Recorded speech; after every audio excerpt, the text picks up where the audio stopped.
처음 와서 여러분들의 얼굴을 보고 또 눈을 마주치고 말씀을 전하고 싶지만 제가 설교할 때 성령님을 의지하기보다 주로 원고에 의존합니다.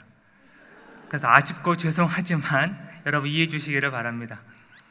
한국을 떠난 지 17년이나 되어서 감도 많이 잃었고 또 이렇게 큰 자리도 처음인데요. 더욱이 금요일 예배에 설교를 무려 50분 1시간도 좋다는 말씀에 제가 기가 차고 영혼의 주눅이 잔뜩 들었습니다. 여러분의 응원이 좀 필요합니다. 고개도 끄덕여 주시고 감사합니다. 태국에서는 감사의 표시를 이렇게 합니다. 고개도 끄덕여 주시고 중간중간 아멘도 부탁드리고 또 감사합니다. 휴대폰은 진동이나 무음으로 해두셔도 좋습니다. 설교가 될지 간증이 될지 선교 보고가 될지 아직 모르겠고요. 물 한 모금 먹고 시작하겠습니다.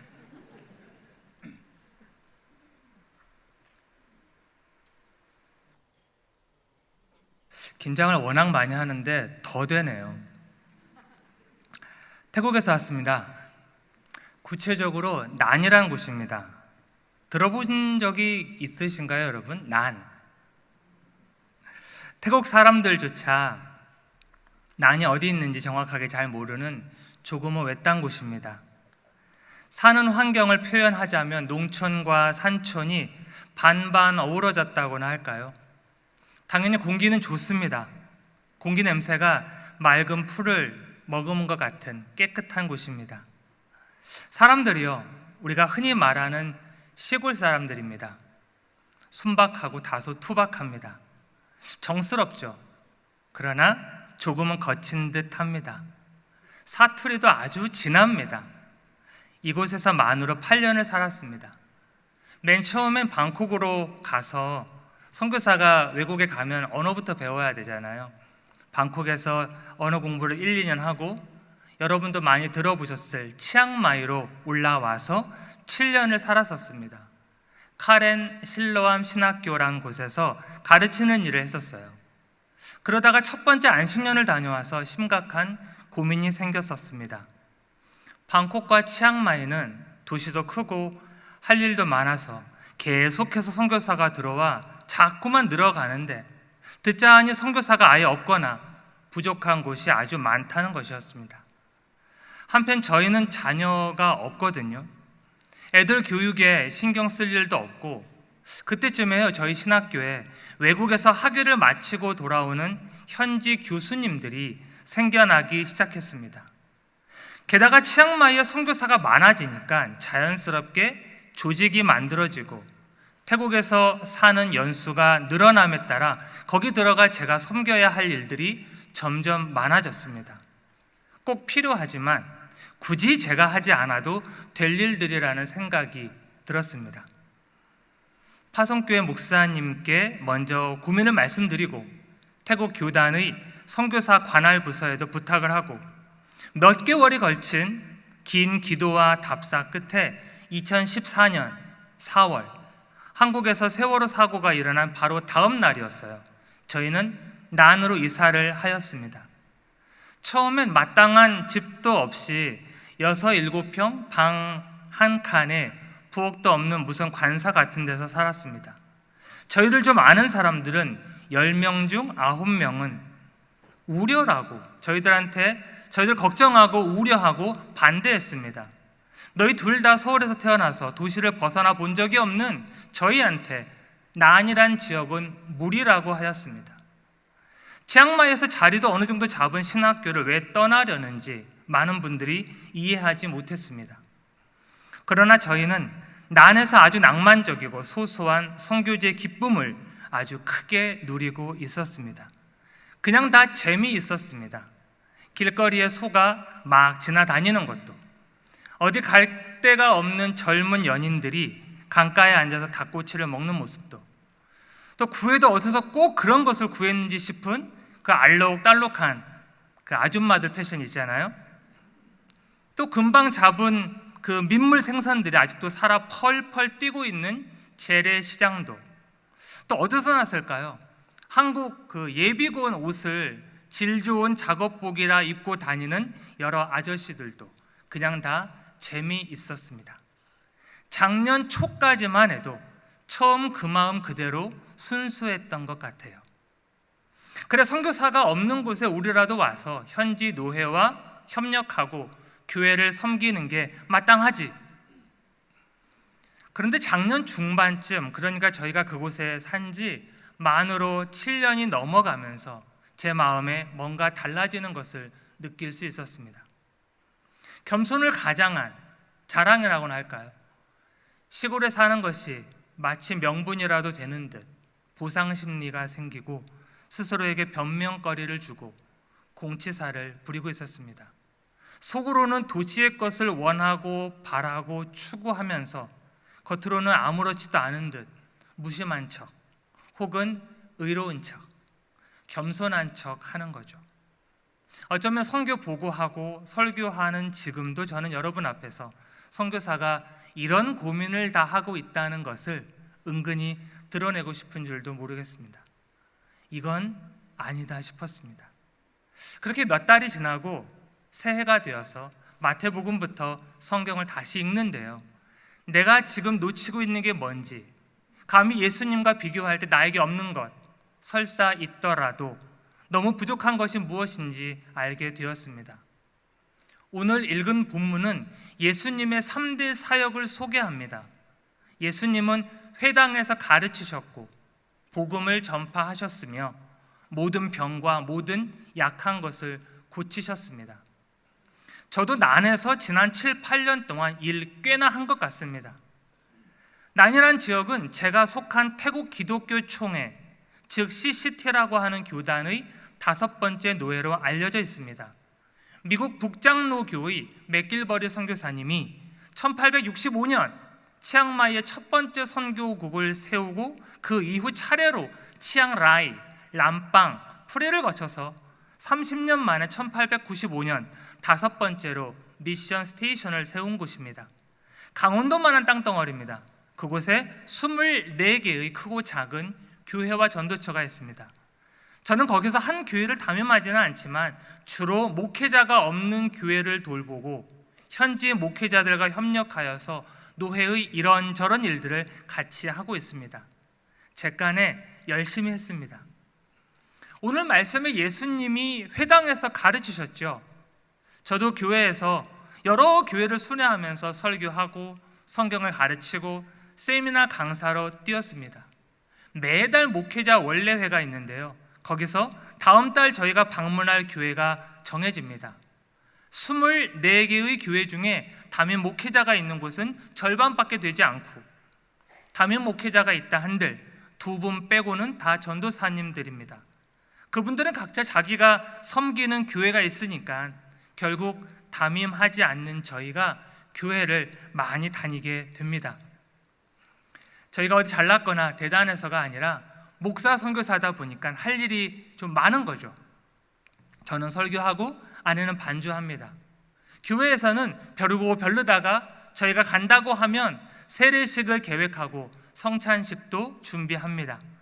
그분들은 최선을 다한다고 하셨겠지만 한국에서 온 목사 눈에는 허점투성입니다. 손이 갈 때가 참 많습니다. 가령 성찬식 때, 옛날 우리나라 성찬식 때 교회에서 성찬용 포도주 직접 담궜어요. 여러분 아시죠? 그 정도는 아니라도 우리 100% 포도주스 준비하잖아요. 근데 어디 애들이나 먹는 그 색소 가득한 2%짜리 희멀건한 불량식품을 가져와서 성찬식을 한다고 하면 제 눈에 차겠습니까? 어떤 교회는 참 멀리 있습니다. 가끔은 주일이 아니라 토요일에 미리 가야 됩니다. 거기에서 하룻밤을 지내야 되는 경우도 허다합니다. 산등성이로 난 길을 따라 깊은 골짜기를 오르락 내리락 하다 보면 노루도 만나고 여우도 지나칩니다.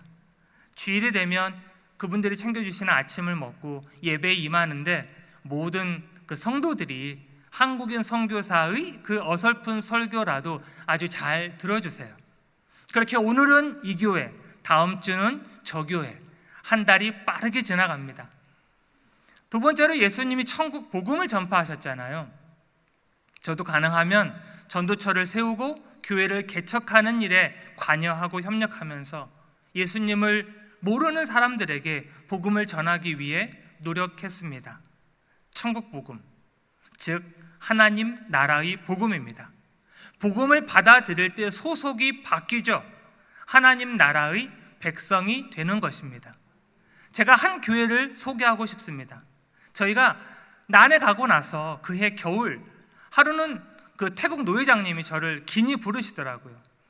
산속 깊은 메사난이라는 마을에 수년 전부터 전도를 해왔고 그 결과 예배하는 무리들이 생겨났다는 거예요.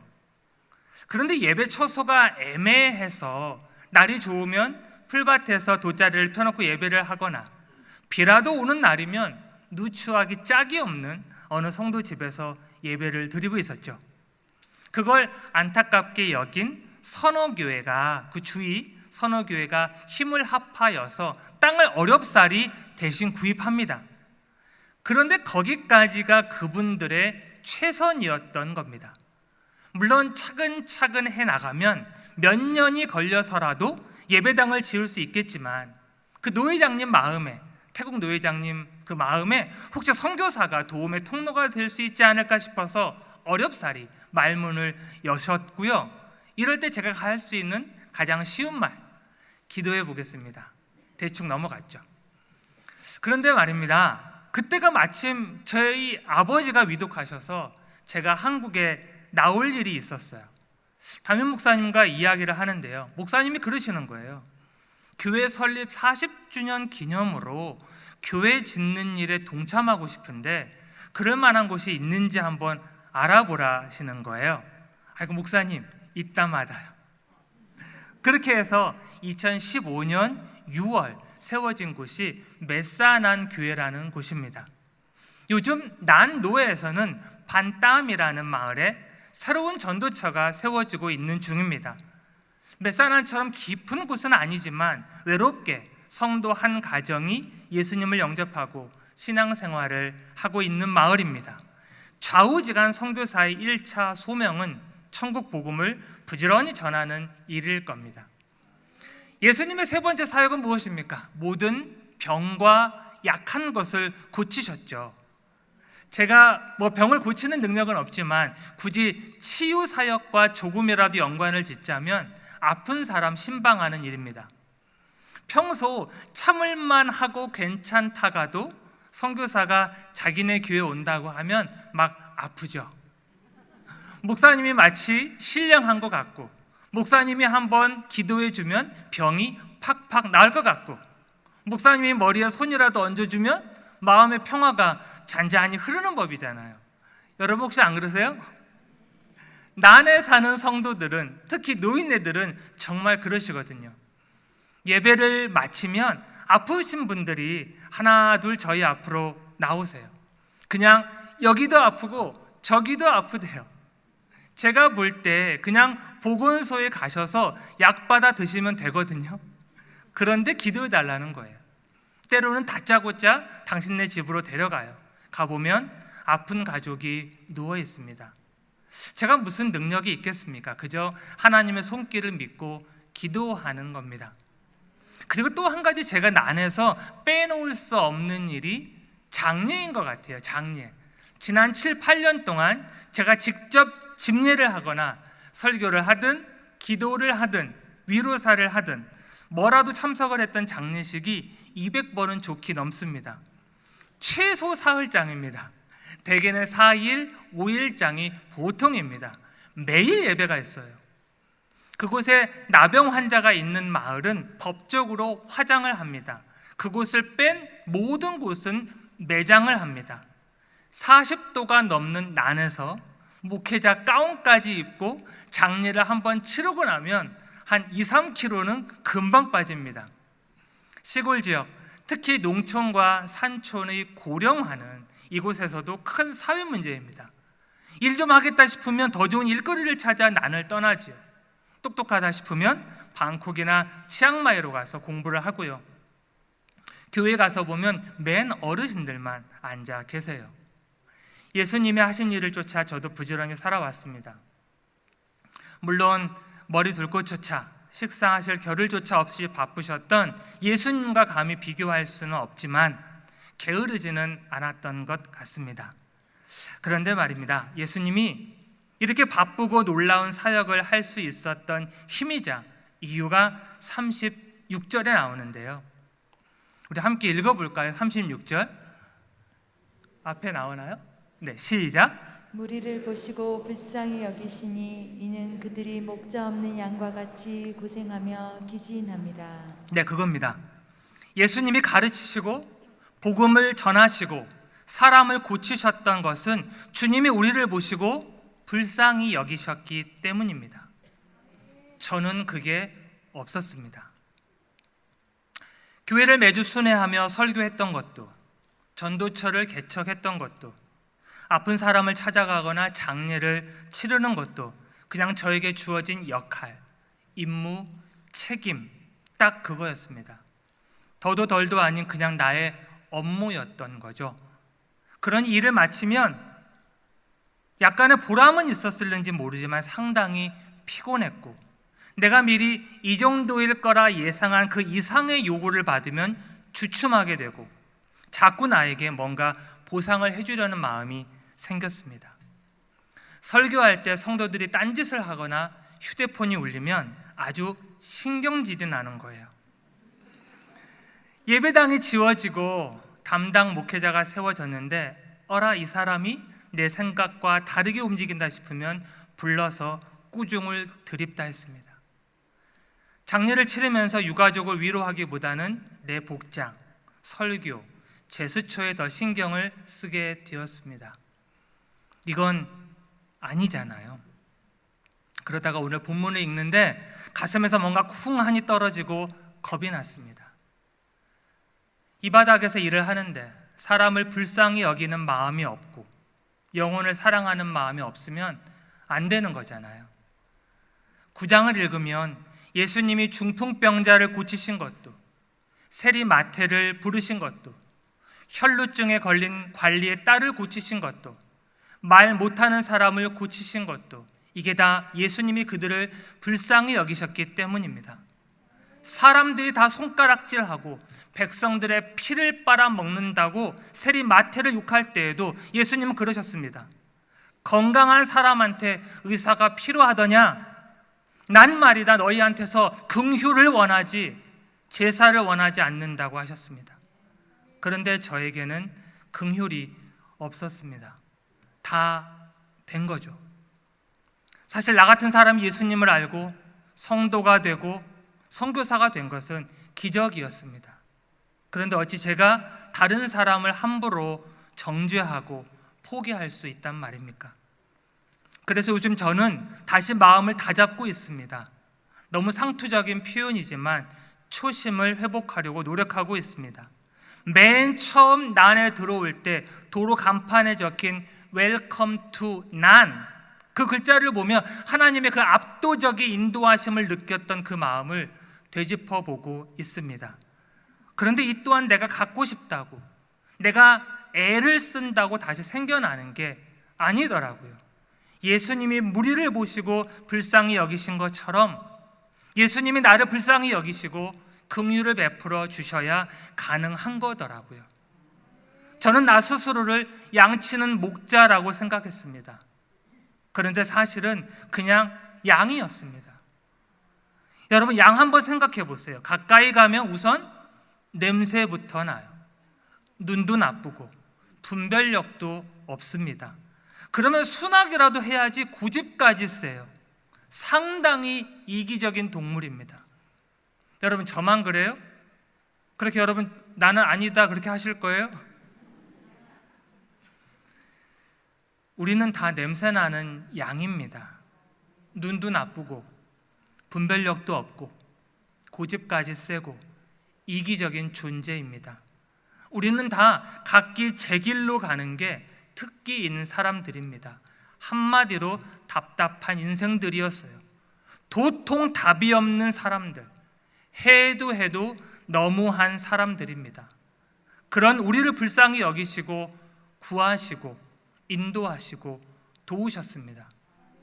목자 없는 양 같은 우리를 위해 친히 목자가 되어 주셨습니다. 부모 없는 고아 같은 우리를 위해 친히 아버지가 되어 주셨습니다. 내 안에 있는 불평, 불만, 피해의식, 보상심리, 비교의식, 그런 못난 점들은 다 제가 양이라는 사실을 잊었기 때문이었습니다. 내가 바로 그런 구제불능의 양이었다는 사실을 깨달을 때에야 다른 사람을 똑같이 품을 수가 있습니다. 그제서야 비로소 양을 이끌어갈 수 있는 시작점에 설 수 있습니다. 이 일이 있은 후에 예수님은 12제자를 부르십니다. 기대를 하시고 능력을 주시고 명령을 하십니다. 무리를 불쌍히 여기셨던, 나를 불쌍히 여기셨던 그 예수님의 마음이 제자들을 통해 계속 되어지기를 바라십니다. 전에는 양이었던 우리가 이제는 양치는 목자가 되어져 보기를 바라십니다. 참되신 목자 예수님의 돌봄을 여전히 받으면서 동시에 우리가 그 힘으로, 그 경험으로 이제 다른 양들을 돌보았으면 하십니다. 그런데 내가 만나게 되는 사람들을 목자 없는 양같이 보지 못하면 앞으로 이 일을 감당할 수가 없을 것입니다. 사람을 불쌍히 여기는 마음이 없이 어찌 내 것을 거저줄 수가 있을까요? 예수님은 우리를 보내심이 양을 이리 가운데로 보냄과 같다고 하셨는데 어떻게 그 일을 감당할 수 있을까요? 때로는 사람들이 나의 말을 듣지도 않을 거고 미움도 받을 테고 더 심한 일도 당할 수 있을 텐데 만약 나에게 무리를 불쌍히 여기는 마음이 없다면 어찌 참을 수 있을까요? 여러분, 저에게 영혼을 사랑하는 마음이 날마다 새로워지고 뜨거워졌으면 좋겠습니다. 사역하다 보면 속 답답한 일이 많이 생기지만 그때라도 사람을 불쌍히 여기는 마음이 사그라지지 않았으면 좋겠습니다. 예수님처럼 교회에서 가르치고 천국 복음을 전하고 아픈 사람을 위해 기도하는 일에 사랑과 열정과 정성이 담기었으면 좋겠습니다. 그게 바로 예수님이 저희를 그곳 난에 있게 하신 이유이기 때문입니다. 이제 딱 반 했습니다. 잠시 쉬었다 가려고 하는데 그 선교지의 모습을 담은 짧은 영상 한 개 준비했어요. 여러분 잠 한번 깨시고 영상 보시기 바랍니다.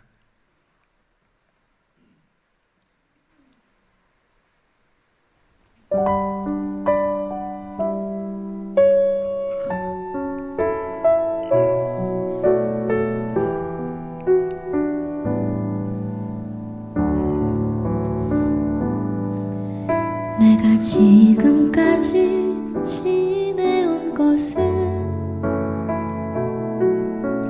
주의 은혜라 주의 은혜라 지금까지 지내온 것은 내가 하나님의 자녀 된 것은 주의 은혜라 주의 은혜라 하나님의 자녀 된 것은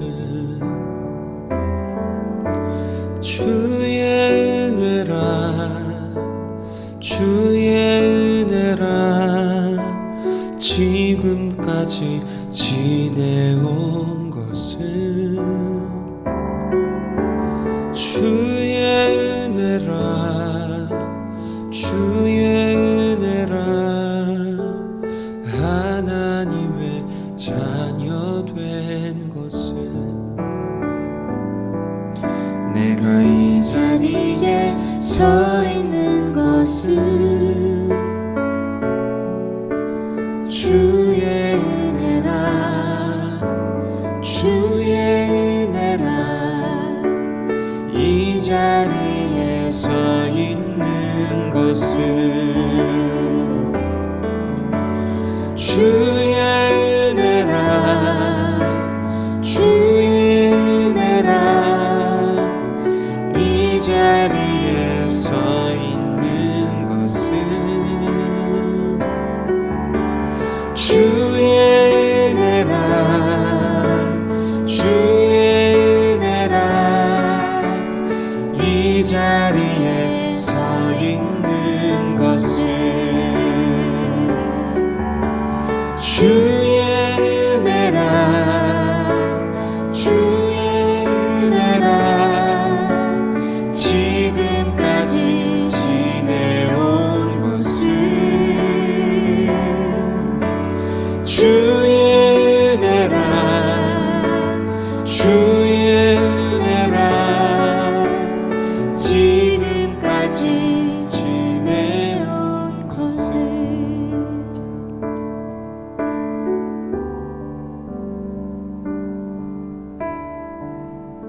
영상 보시니까 난에 한번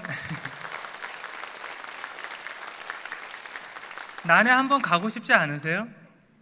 한번 오세요. 그런데요, 제가 마태복음을 계속 읽으면서 그 초심, 그 처음 마음을 회복하고자 할 때 특히 와닿은 장면이 하나 있습니다. 그게 오병이어 사건인데요. 거기에 얽힌 제 이야기를 잠깐 하려고 합니다. 저는 가끔 혼자 있고 싶을 때가 있습니다. 자녀도 없이 21년을 언제나 함께 살아온 사랑하는 아내가 있지만 때로는 혼자만의 시간과 장소가 간절할 때가 있습니다. 그런 말 있잖아요. 남자는 가끔 자기만의 동굴이 필요하다. 스트레스가 쌓이고 고민이 많을 때면 더 그런 것 같아요. 예수님도 그러셨던 적이 있었습니다. 세례 요한이 죽었습니다. 회개하라, 천국이 가까이 왔느니라 외쳤던, 주의 길을 예비하라고 소리쳤던, 그리고 자신에게 세례까지 주었던 세례 요한이 죽었습니다. 그것도 헤롯과 그의 아내 그리고 그의 딸에 의해 억울하게 처형을 당했다는 소식이었습니다. 예수님 마음이 참 힘드셨던가 봐요. 혼자 있고 싶으셨어요. 배를 타고 갈릴리 저쪽 편 빈 들로 가셨어요. 이럴 땐 예수님 좀 가만히 좀 두지, 눈치껏 그냥 모른 척 좀 해주지. 무리들이 또 금세 예수님을 따라갔습니다. 저는 고민이 있거나 답답한 일이 있거나 설교가 잘 안 써지거나 엄마가 보고 싶으면 동네를 크게 한 바퀴 돕니다. 집에서 3, 4분 걸어 나가면 시골길과 넓은 들이 펼쳐집니다. 소도 있고 나무도 있어서 완전히 빈 들은 아니지만 오후 5시, 6시 해가 저물고 눈에 보이는 것은 맨 흙, 풀, 논, 밭, 소, 개미들 뿐입니다. 거기서 제가 할 수 있는 것은 걷는 것 빼고는 거의 없습니다. 여러분 같으면 기도라도 하고 찬양이라도 부를 텐데 저는 이어폰으로 음악을 듣습니다. 고등학교 때 들었던 90년대 발라드, 여러분 이문세를 아십니까? 아시네요. 이승환, 변진섭. 저는 고등학교 시절을 그분들로 인하여서 살았습니다. 요즘엔 아이유가 저에게 내 발의 등이요 내 길의 빛입니다. 1시간 정도 걷다가 집에 돌아올 때면 가난한 사람들이 모여서 사는 한 골목을 지나치는데요. 그때 나는 밥 냄새. 저는 그게 너무 좋아요. 그 딸가닥 딸가닥 숟가락이 그 밥그릇에 부딪히는 소리도 좋고요. 오병이어 사건이 있기 전 당시 상황도 약간 비슷한 것 같습니다. 제 쪽은 아무래도 초록색이 많고 그쪽은 황토색이 대부분이었겠죠. 빈들이었습니다. 예수님은 혼자 있고 싶으셨지만 무리들이 가만두질 않았어요. 제자들과 함께 잔뜩 쫓아왔습니다. 속도 없으신 우리 예수님, 또 마다하지 않고 그들을 불쌍히 여기셨어요. 저 같으면 나 좀 냅두면 안 되겠니? 우리 내일 우리 만나면 안 될까? 오늘 마음이 참 힘들다 나도. 그랬을 텐데 우리 예수님 그런 내색 안 하시고 그 사람들을 다 받으세요. 마음은 힘드셨지만 또 불쌍하고 아픈 사람들을 보니까 그래, 내가 이 사람들 때문에 있지 그러시면서 힘을 내셨던 것 같습니다. 이미 해가 진 저녁이 되었습니다. 한편 제자들은 좀 미안했던가 봐요. 예수님을 따라다니며 일을 많이 했어요. 그날은 병 고치는 예수님 옆에서 조수 역할을 꽤나 했는가 봅니다. 사람이 워낙 많다 보니 줄도 세우고 접수도 받고 그 사이에 아마 복음도 전하고 그랬을 테죠. 때로는 병 고치는 의사보다 이런저런 일이 많은 간호사가 더 바쁠 때가 있잖아요. 제가 파송교회 교육 전도사였을 때인데요. 그 주간에 장례식이 났었습니다. 담임 목사님이 엄청 바쁘고 힘드셨을 게 뻔한 그 첫 번째 토요일 목회자 원례회 때였어요. 목사님이 이러시더라고요. 부목사님, 전도사님들 신방하고 공부하고 주일 준비하고 수고가 많죠. 그런데요, 우리가 나중에 죽을 때가 다 되었는데도 아직까지 힘이 남아있는들 무슨 소용이 있겠습니까? 하나님 앞에서 얼마나 부끄럽겠어요. 우리 진이 다 빠지도록 몸에 힘이 남아있지 않을 정도로 한번 일해 봅시다. 그때 그 말씀이 저는 되게 야속했어요. 그런데 생각해 보니까 그때 목사님 연세가 지금 제 나이더라고요. 저보다 몇 배는 더 힘들고 괴로우셨을 목사님이 그런 말씀을 하시는데 저희 같은 이 뽀시래기 전도사들이 거기에 무슨 말을 해요? 그냥 충성이죠. 그런데 예수님의 제자들은 그렇지 않았던 것 같아요. 날도 어둡고 배도 점점 고파오는데 예수님이 도무지 끝낼 생각을 안 하시는 겁니다. 그래서 참다 못해 한마디 합니다. 저기 예수님, 오늘 이만하시죠. 깜깜해졌어요. 여기 아무것도 없고 저 사람들 밥도 먹어야 되니까 이제 그만 마을로 돌려보내십시다. 각자 먹을 거 사 먹게 하죠. 우리도 밥 먹게요. 제자들도 쉬고 싶었겠죠. 지금 예수님 속을 모르는 바는 아니지만 그래도 좀 너무하신다 싶었을 겁니다. 그리고 저 사람들 밥 먹는 것까지는 우리의 몫이 아니라는 것을 확실히 해두려는 뜻도 있었고요. 책임, 역할, 한계를 명확히 하고 딱 선을 긋는 거죠. 마치 제 모습 같았습니다. 이때 예수님이 속 답답한 소리를 하십니다. 갈 것 없다. 너희가 그들에게 먹을 것을 주면 되잖니? 아니, 우리 사정을 모르시는 분도 아니면서 어떻게 저런 말씀을 하실까요? 오늘 하루 종일 예수님하고 같이 있었잖아요. 사실 예수님이 제자들의 상황을 몰라서 하시는 말씀이 아닐 겁니다. 다 아시면서도 제자들이 어떡하나 보시려는 거죠. 우리도 종종 경험합니다. 돌아보면 예수님이 해결책은 다 가지고 계셨으면서도 우리를 종종 시험하시더라, 그 얘기입니다. 우리의 마음과 믿음을, 그리고 우리의 태도와 방법을 점검하셨던 거죠. 선교지에 있다 보면 어떤 달은 후원 좀 해달라는 요청이 엄청 들어와요. 기숙사를 짓는다, 자녀들 학비가 모자란다, 누가 아프다, 교회 한쪽 벽을 흰개미가 다 긁어 먹어버렸다, 이번엔 청소년 수련회를 한다, 여전도에 세미나를 계획하고 있다. 여러분들도 아마 그런 일 있을 겁니다. 우리 집도 빠듯한데 다른 사람들 급한 사정, 교회에 무슨 일 있다고 하면 어떻게 가만히 있어요? 제자들이 이때 말합니다. 예수님 찾아보니까요, 우리에게 있는 것이 떡 5개 그리고 물고기 2마리가 있네요. 그런데 그걸로 어떡하라고요? 닥친 상황과 문제 앞에 나의 능력과 가능성, 내가 가진 것은 너무 하찮아 보일 때가 많습니다. 그러나 예수님이 대답하십니다. 오케이, 됐어. 그거면 됐어. 그거 나한테 가지고 와. 예수님이 뭔가 하시려는 것 같습니다. 예수님은 자기가 다 하실 수 있으면서도 결국은 당신이 다 하실 거면서도 그 일을 위해 우리한테 최소한의 뭔가를 요구하실 때가 있습니다. 그런데 여러분, 솔직히 툭 까고 얘기해서 우리가 어떤 사람들입니까? 예수님의 그런 부탁을 받을 만한 사람이 사실 못 됩니다. 우리의 능력을 두고 하는 말이 아닙니다. 우리들의 성품, 우리들의 됨됨이 말입니다. 예수님의 그 선한 일에 감히 참여할 만한 사람들이 못 됩니다. 우리가 얼마나 이기적이고 우리가 얼마나 내 거 움켜쥐려 합니까? 손에 절대 안 봅니다. 남들은 차마 모르는 우리의 속을 좀 들여다볼까요?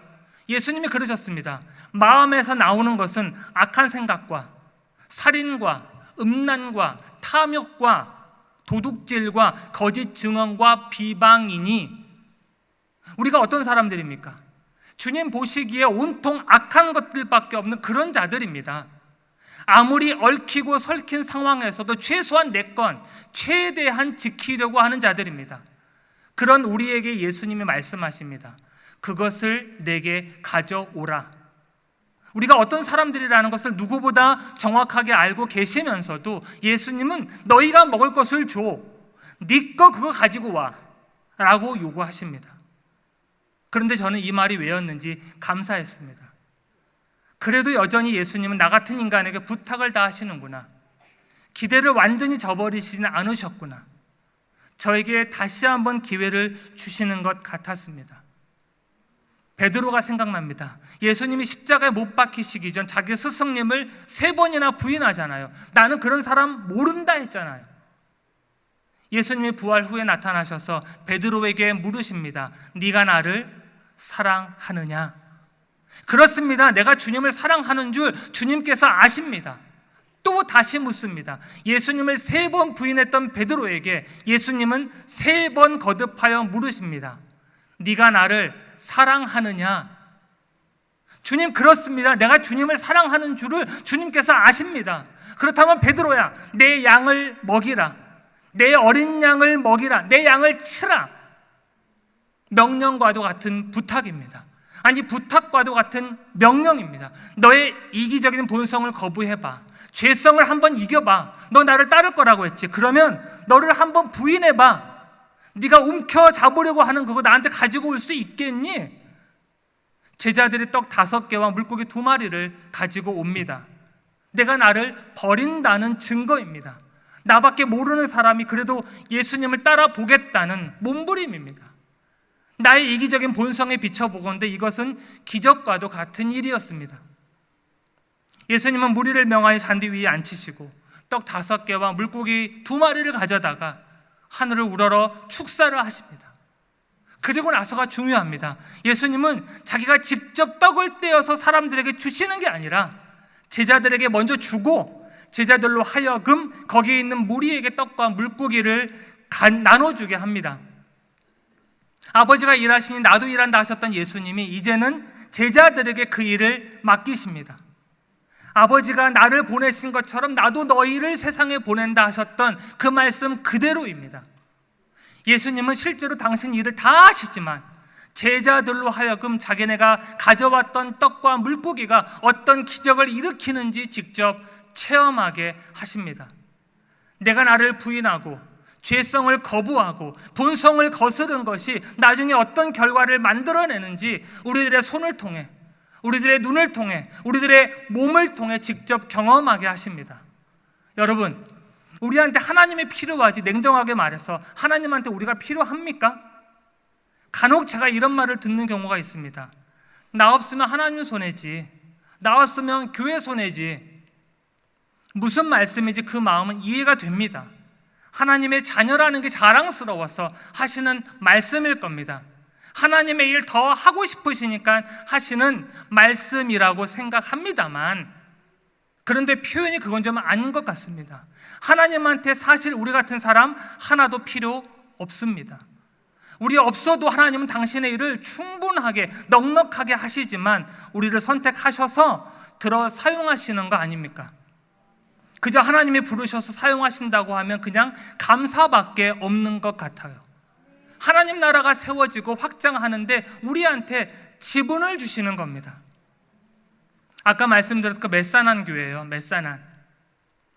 태국에서 공산당이 맨 마지막까지 있었던 아주 깊은 그 산속 그 마을에 교회 예배당이 세워졌습니다. 그런데 숙제는 그 다음부터였습니다. 태국 노회장님이 제안을 하셨고 제가 중간 역할을 했고 파송교회가 후원을 해서 교회는 세워졌는데 성도들의 마음속에 주인 정신이 깃들지 않는 겁니다. 노회가 힘을 쓰고 한국교회 선교사가 도와서 예배당이 지어지다 보니까 그 교회는 메사난 교회가 아니라 메사난에 있는 그냥 한국교회였습니다. 성도들이 이 교회가 자기 교회라는 생각이 부족한 거예요. 제가 목회자를 불렀습니다. 같이 이야기했습니다. 고민했습니다. 기도했습니다.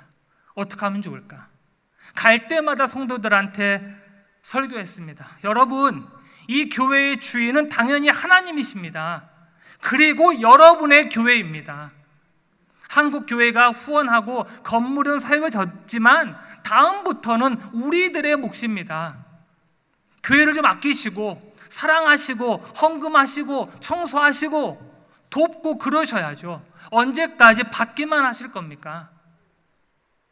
성도들이 매 주일 먼저 나와서 청소부터 하기 시작했습니다. 동전으로만 채워졌던 헌금 주머니가 지폐가 나오기 시작했습니다. 자기네 하루 일당을 감사헌금으로 내기 시작했습니다.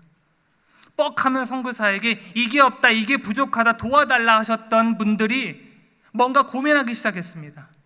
당신의 것을 교회를 위해 헌신하기 시작하자 무슨 일이 벌어졌는지 아십니까? 성도들이 매주 하나둘 늘어나고 세례 받는 사람이 해마다 서너 명씩 생기는 겁니다. 물론 또 그 사이 다른 지역으로 이주하는 성도들도 있지만 요즘 평균 20명가량의 성도들이 예배를 합니다.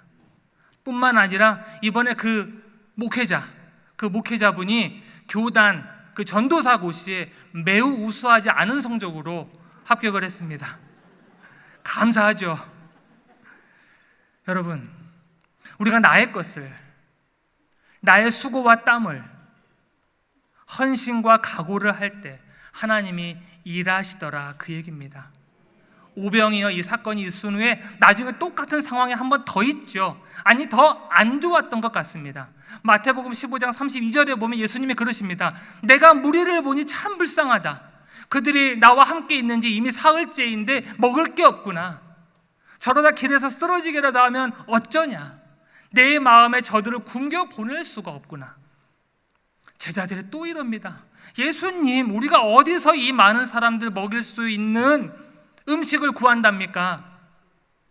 그때 예수님은 제자들에게 오병이어 때처럼 너희가 먹을 것을 주라고 하지 않으셨습니다. 대신 너희에게 떡이 몇 개나 있느냐?